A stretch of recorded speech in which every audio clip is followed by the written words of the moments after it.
on Aljazeera.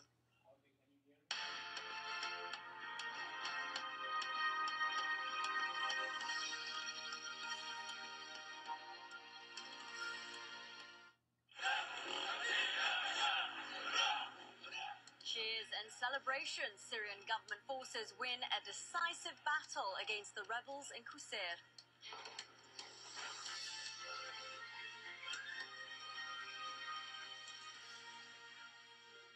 Hello there, I'm Shireen Tadros, and this is Aljazeera live from Doha. Also ahead, a military judge accepts the guilty plea of a US soldier who murdered 16 Afghan civilians. The River Danube floods to an all-time high in Slovakia. Communities across Europe are on high alert. And a new report by UK doctors says pregnant women should avoid everything from plastic to makeup. But is that realistic?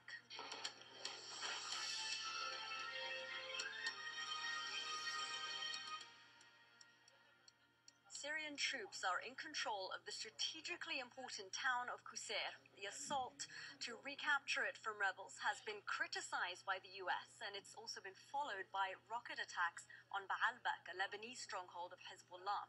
Now, their soldiers fought alongside Syrian forces in the final battle for Qusayr. Now, it's an important town because of its location. Qusayr is close to the Lebanese border and has been a vital entry point for rebel fighters and weapons into Syria. It also gives access to the government stronghold of Latakia province on the Mediterranean coast. Mohammed Val reports. The dust has not yet settled in Qusayr. Sounds of explosions could still be heard from the Lebanese side of the border. Fighting is reported to have continued at the northern outskirts of the town. The rebels say they lost the battle, but not the war. But here in Al-Qasr, a few kilometers inside Lebanon, the Shia community is celebrating. Crowds chanted the name of President Bashar al-Assad. His pictures waved high along with the Syrian and Hezbollah flags. This is a day of celebration, and we're going to celebrate every day. You don't know how many rockets fell on us and how many people died. Now it's all over. Hezbollah has played a key role in the fight for Qusayr. Posters of party fighters killed in the battle decorate the streets. Party leaders say they entered the war to protect the Lebanese Shia communities in border villages like this one.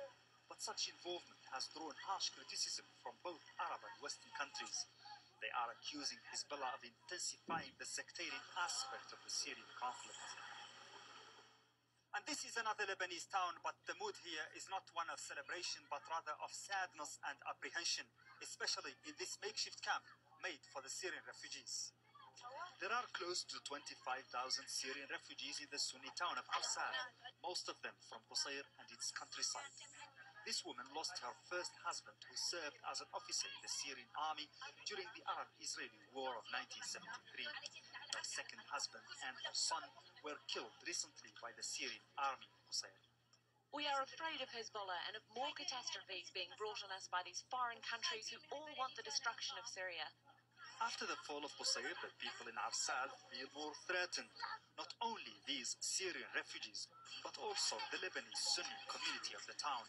It is considered a Sunni enclave within the Shia-dominated region of Bekaa, seen by Hezbollah and the Syrian government as another safe haven for the Syrian rebels. Mohammed Val, Aljazeera, Arsal. Well, meanwhile, a spokesperson for the opposition Free Syrian Army says the fight for the town isn't over. Last night, the Assad regime carried out an intense bombing campaign on Qusayr. It paved the way for the criminal Hezbollah fighters to enter the town and control its southern parts. Doctors in Qusayr have repeatedly called on the Free Syrian Army to secure a safe passage for the injured in the area to be evacuated, which made some of our fighters leave the area. But we are still holding our ground in other parts of Qusayr. And the head of the Arab League has warned outside forces to stay out of the Syrian conflict.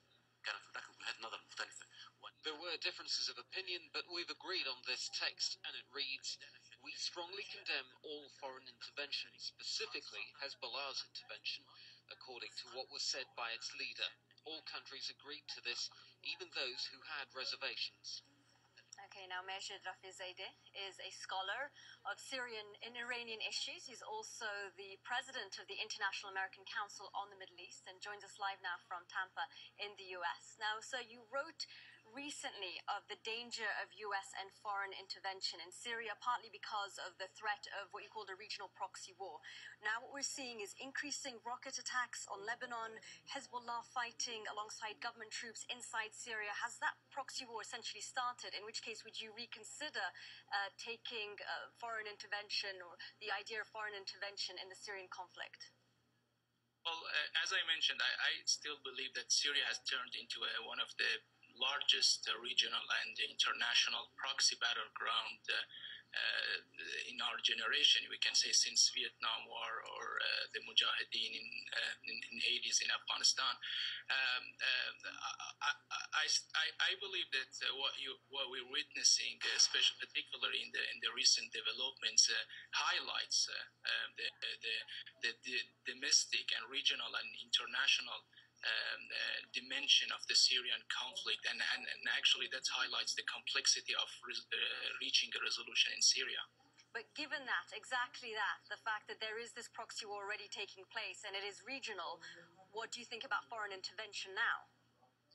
Well, I believe foreign intervention will not resolve the crisis in Syria, because if let's assume that the United States and Western allies intervene in Syria and stop the bloodshed, well, we will have a strong reaction from Russia. We'll have strong reaction with Iran and from Hezbollah. And recently we saw Hassan Nasrallah coming out and publicly supporting Assad, and he will fight whatsoever to win the victory in Syria. So those actors will also be dragged into Syria, and the conflict will actually widen and deteriorate.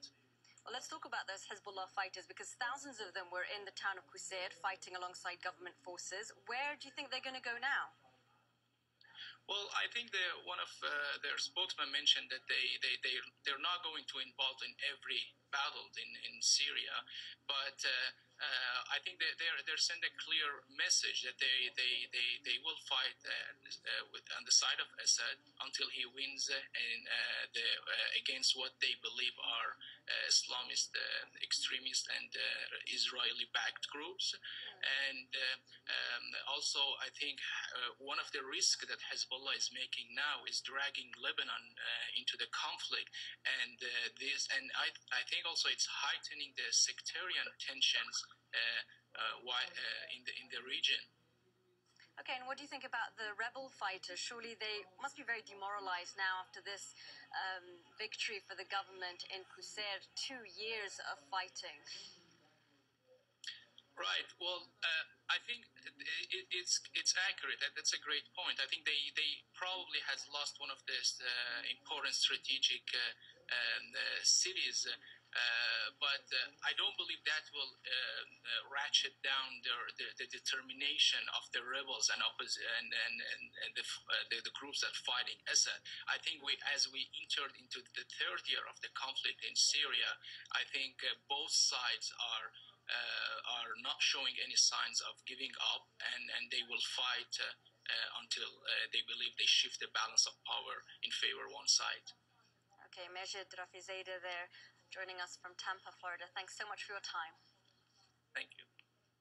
Now, a U.S. military judge has accepted a soldier's guilty plea in the mass killing of Afghan civilians.